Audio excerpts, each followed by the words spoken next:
जो हमारी मुस्लिम बहनें हैं, एक तो ये है कि वो बहुत सारे गलत इक़दामात उठा रही हैं।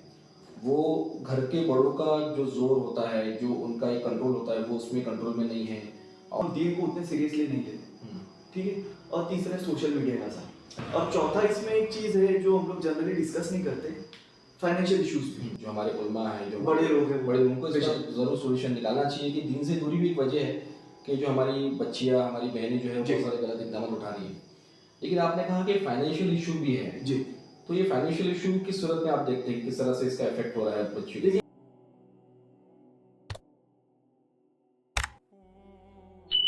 आज के दौर में बहुत सारी जो हमारी बहनें हैं, लड़कियां हैं, हम देखते हैं कि वो मजहब से बहुत ज़्यादा दूर हो गई है और वो बहुत सारे गलत इक़दाम उठा रही है। तो हम इस टॉपिक पे आज एडवोकेट जासिर साहब से गुफ्तगू करेंगे।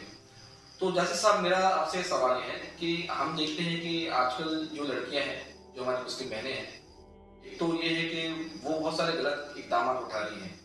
वो घर के बड़ों का जो ज़ोर होता है, जो उनका एक कंट्रोल होता है, वो उसमें कंट्रोल में नहीं है और डिसिप्लिन में नहीं है।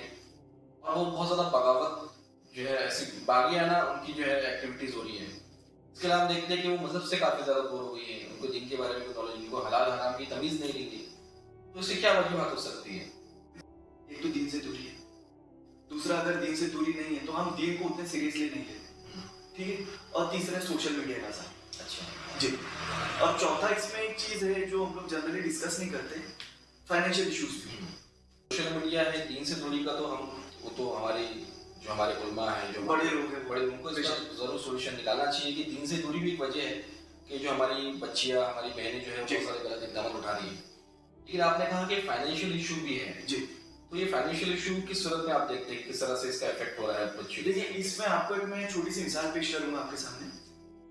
कोविड के दौरान एक नागपुर में मोहल्ला है, वहां पर एक फैमिली रहती थी जिनके वालिद साहब, कोविड के दौरान उनका इंतकाल हुआ। कुछ वक्त बाद में उनकी जो मिसेस लेडी जो थी, उन्हें कैंसर डिटेक्ट हुआ। उनके 3 बच्चे, बड़ी बेटी की 12th में थी उस वक्त में, छोटी 10th में थी और एक छोटा भाई जो 7th में। अब आप मुझे बताइए कि घर का अगर पुरसाने हाल ही नहीं रहा तो फिर कैसा? चलो, ये आपने जो है फाइनेंशियल इशू के बारे में बताया जी। मुस्लिम सोसाइटी इसके अंदर पे अपना क्या योगदान दे सकती है? देखिए, इसमें सबसे बेहतरीन वेल्थ मैनेजमेंट का अगर नुस्खा दुनिया में मौजूद है तो ज़कात। देखिए, उस जमाने में तो हुकूमत हुआ करती थी, है ना, बादशाह थी, जो भी थे, कलेक्टिव वे में ज़कात जमा की जाती थी, कलेक्टिव वे में तकसीम की जाती थी। जी। आज के दौर में तो ऐसा कुछ है नहीं। भारत के अंदर में 40,000 करोड़ ज़कात निकलती है, बेशक। लेकिन उसका क्या होता है हमें नहीं मालूम। तो कलेक्टिव वे में हम किस तरह से ज़कात जमा कर सकते हैं और किस तरह से उसको कलेक्टिव वे में दे सकते हैं ताकि वाकई में लोगों के मसाइल दूर हो। ज़कात का मसला ऐसा है कि हम लोग सोचते हैं हाँ भाई देना है, दे दिए। अब वो मसला कैसा, वो सामने वाला लेने का है, लेने वाले का और अल्लाह के बीच का। लेकिन हमारी जो ड्यूटी है, ठीक है, तो हम लोग एक उसे फुलफिल करने के दौरान कुछ क्रॉस वेरिफिकेशन भी करते हैं।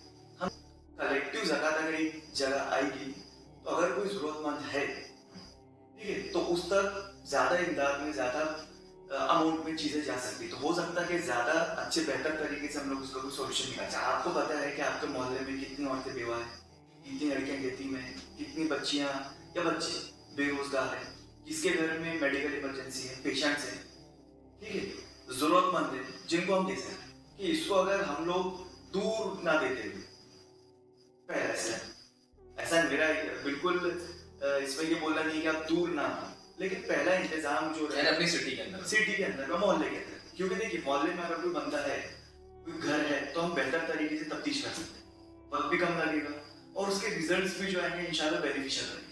बनिस्बत इसके 200 किलोमीटर दूर, 500 किलोमीटर दूर फला गांव में कोई बंदा है जहां पर मुझे वेरिफिकेशन की भी दिक्कत होगी कि मैं जाके तफ्तीश करूंगी, किसी को बोल के तफ्तीश करवाऊं, तो आप बताइए मुझे वो ज्यादा बेनिफिशियल रहेगा, ये ज्यादा बेनिफिशियल रहेगा? बहुत सारे लोग हैं, कई लोगों के पास वक्त नहीं है, वो पैसा देना चाहते हैं, वो अपने माल का जो सही इस्तेमाल करना चाहते हैं ताकि लोगों की गुर्बत हो, लोगों के काम में आए और अल्लाह को राजी करना चाहते हैं, लेकिन उनके पास में इस तरह का सिस्टम नहीं है। तो उनके लिए हमारे पास में क्या अल्टरनेटिव है? देखिए, 2 अल्टरनेटिव जो है ये कारगर हो सकते हैं। एक एनजीओ जो है, जो काम करते हैं इस फील्ड में, उनका काम ही ये रहता है कि गरीब गुरबा जो लोग होते हैं, जरूरतमंद होते हैं, यतीम बच्चियाँ होती हैं, बेवा औरतें होती हैं, इनको ढूंढे। इनके जो वॉलंटियर्स रहते हैं, इनका यही काम रहता है कि ये तफ्तीश करते हैं अपने तौर पर और देखते हैं कि भैया ये चीज़ें हम मतलब जो ये मांग रहा है, जो ज़कात का हामी है, जो चाहता है कि उसे ज़कात मिले, वो मांगता है किसी से, तो हकीकत में ज़रूरतमंद है कि नहीं। तो एक एनजीओज हो गए, सिटी में हमारे अल्हम्दुलिल्लाह काफ़ी एनजीओज हैं जो इस तरीके से काम सरंजाम देते हैं और उसके रिजल्ट ओरिएंटेड काम है। एक ये हो गया मस्जिद कमेटीज जो होती हैं, तो इसमें अपना एक एक्टिव रोल अदा कर सकते हैं। लेकिन बहुत सारे काम है जो मस्जिद में होना चाहिए, हम लोग बात करते हैं अक्सर, उसमें भी इंशाल्लाह हम डिस्कस करेंगे जी इंशाल्लाह कि मस्जिद एज अ कम्युनिटी सेंटर किस तरह से बन सकती है। जी। पहले जब हम देखते थे के दौर में मस्जिद एक कम्युनिटी सेंटर था, बेशक। तमाम फैसले वहाँ से हुआ करते थे, लोग अपने मसाइल वहाँ पर लेकर आया करते थे। लेकिन आज हम देखते हैं कि वो मखसूस चीज़ों के लिए ही बना, हालांकि वो एकदम फ़राइज़ के अंदर दाखिल है, जी। लेकिन जो उसकी जो एडिशनल चीज़ें हैं, जो एहसान के तौर पे हम कहते हैं, जी। जो एक्टिविटीज़ होती थी, जी। वो सब चीज़ें हम आज के दौर में मसाजिद में नहीं होती हैं। जी।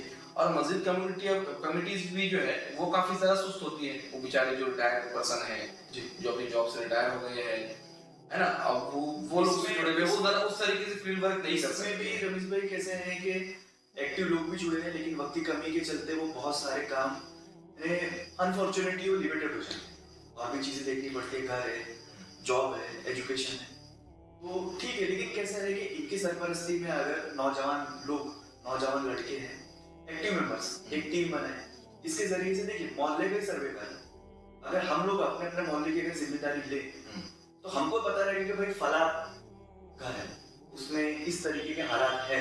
बेशक ठीक है, उसके जरिए अपने एरिया के अंदर में सर्वे कराई जाए नौजवानों की मदद से, या मस्जिद कमेटी खुद इस तरह का सर्वे करे। देखिए दोनों चीजें हो सकती है। मस्जिद कमेटी अगर इंटरेस्टेड है, उनके पास वक्त है, रिसोर्सेज है, तो वो करे, या उनकी निगरानी में सरपरस्ती में ऐसे जो इंटरेस्टेड लोग हैं, जो एक्टिव मेंबर्स हैं, नौजवान कमेटियां रहती है, उनके मेंबर्स अगर ये काम करें तो ज्यादा बेहतर और आसान तरीके से ये काम हो सकता है। तो दूर जाकर ये चीज को करने के बजाय अगर छोटा छोटा हम गोल सेट करें कि भाई ये मोहल्ला है, छोटा सा मोहल्ला है हमारा, ठीक है, इसमें हमारे 10 घर है, 5 घर है, तो हम लोग बेहतर तरीके से उसे क्रॉस वेरीफाई कर सकते हैं, तो इससे वक्त भी बचेगा और रिजल्ट ओरिएंटेड चीजें भी इंशाल्लाह सामने आएंगी।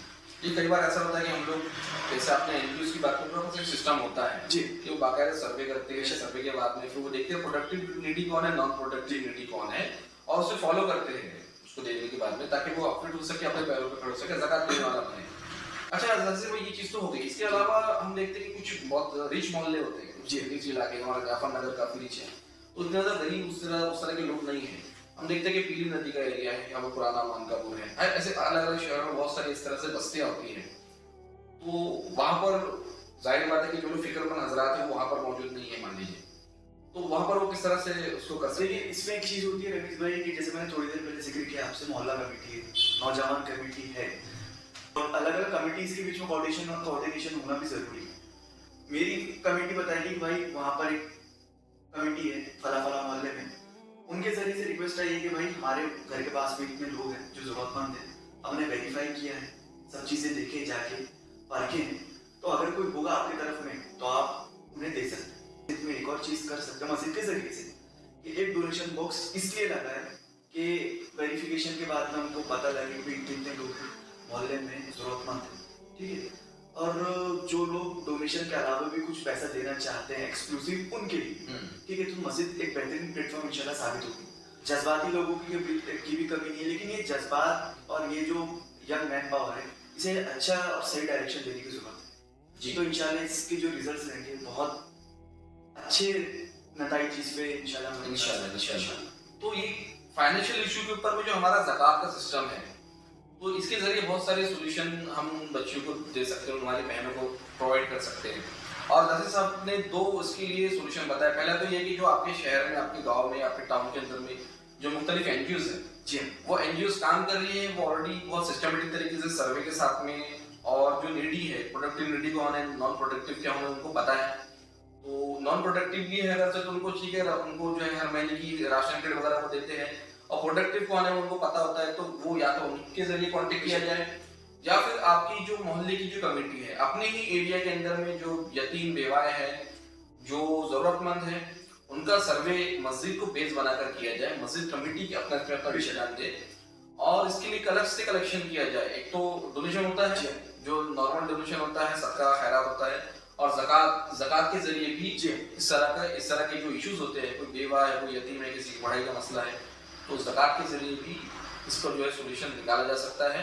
बशर्ते कि इसके अंदर सब लोग एक दूसरे से कोऑर्डिनेट करें, कोऑर्डिनेशन के साथ में इसका ऑडिट भी कि जो पैसा आ रहा है, हाँ। ठीक है, तो बराबर हम लोग स्पेंड कर रहे हैं कि नहीं कर रहे। बिल्कुल, मतलब उसका एक रिपोर्ट पेश करना, रिपोर्ट पेश जैसे किया NGOs जाए। करती जी है। हाँ, और इसके साथ में एक चीज की दरकार और रहेगी कि जिसको हम दे रहे हैं, तो एक वक्त बाद में वो अपने पैर पे खड़े हो रहा है, या इस चीज का आदी हो गया कि बस पैसा मिल रहा है तो मैं और कुछ नहीं करूंगा। जी, बिल्कुल सही है। ठीक है, क्योंकि हमारा काम अपलिफ्टमेंट करना, ना कि उसे काली बनाने का। तो दोस्तों, ये हमारे साथ में एडवोकेट यासिर वामी साहब थे। आपने बहुत सारे जो रीजंस इसकी वजह से लड़कियां गुमराह हो रही है या अपने दीन से दूर हो रही है, बहुत सारे गलत इल्जाम उठा रही है, बहुत सारी चीज़ों पर डिस्कस हुआ, और इंशाल्लाह आगे भी इस तरह की डिस्कशन जारी रहेंगी।